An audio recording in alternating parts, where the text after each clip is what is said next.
YouTube पर देश का नंबर 1 न्यूज चैनल चुनाव मतलब न्यूज 24। भारत दुनिया का सबसे बड़ा लोकतांत्रिक देश है। यहाँ पर वोट के जरिए ही अपने प्रतिनिधि और सरकारें चुनी जाती है।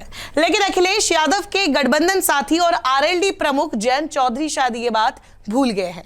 तभी जहां से वो वोटर है यानी कि मथुरा से वो वोट नहीं डालने गए, बल्कि उस वक्त वो बिजनौर में अखिलेश यादव के साथ चुनावी प्रचार कर रहे थे, जनता को वोट की अहमियत समझा रहे थे। तो अब सवाल तो पूछा जाएगा ही। अब चर्चा भी शुरू हो गई है कि क्या जयंत चौधरी अखिलेश यादव की तरह टोटके से डर गए हैं। यूपी में पहले चरण का चुनाव समाप्त हो चुका है। शाम 6 बजे तक हुए मतदान में 61.17% वोटिंग हुई।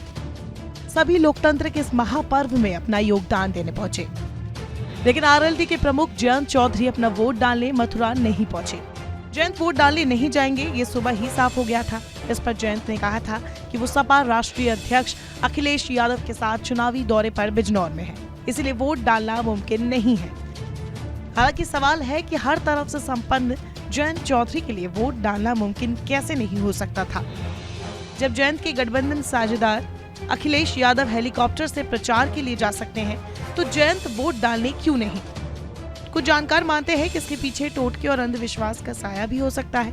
यूपी की राजनीति में वैसे भी टोटके चर्चा में रहते हैं। एक मिथक है कि नोएडा आने के बाद मुख्यमंत्री की कुर्सी नहीं बच पाती है। अखिलेश यादव इसी के चलते 11 साल तक नोएडा नहीं गए। अभी चुनाव प्रचार के दौरान वो नोएडा गए तो सही, लेकिन जमीन पर कदम नहीं रखा। खुद एक इंटरव्यू में अखिलेश ने इसकी वजह बताते हुए कहा था कि अब योगी भी सीएम नहीं बन पाएंगे। वही योगी आदित्यनाथ ने इसके जवाब में कहा था कि हम भ्रम तोड़ने आए हैं। नोएडा आने के बाद भी मैंने कार्यकाल पूरा किया है और दोबारा फिर पार्टी सत्ता में आएगी।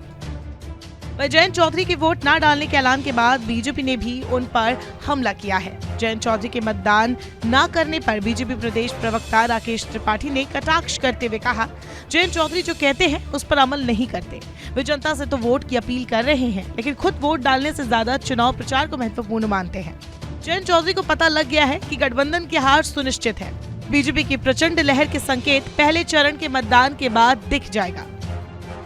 अखिलेश यादव ऑस्ट्रेलिया से पढ़ाई करके लौटे हैं, तो वही जयंत चौधरी तो खुद अमेरिका में पैदा हुए हैं। लंदन स्कूल ऑफ इकोनॉमिक्स से उन्होंने पढ़ाई की है, लेकिन फिर भी एक वोट की कीमत भूल गए। अब इसके पीछे कोई टोटका है या फिर कोई और वजह, ये तो जयंत चौधरी ही जाने। लेकिन वोट डालना उनकी नैतिक जिम्मेदारी थी, जिसे अनदेखा कर उन्होंने जनता और दूसरी पार्टियों को मौका दिया है उंगली उठाने का, सवाल पूछने का।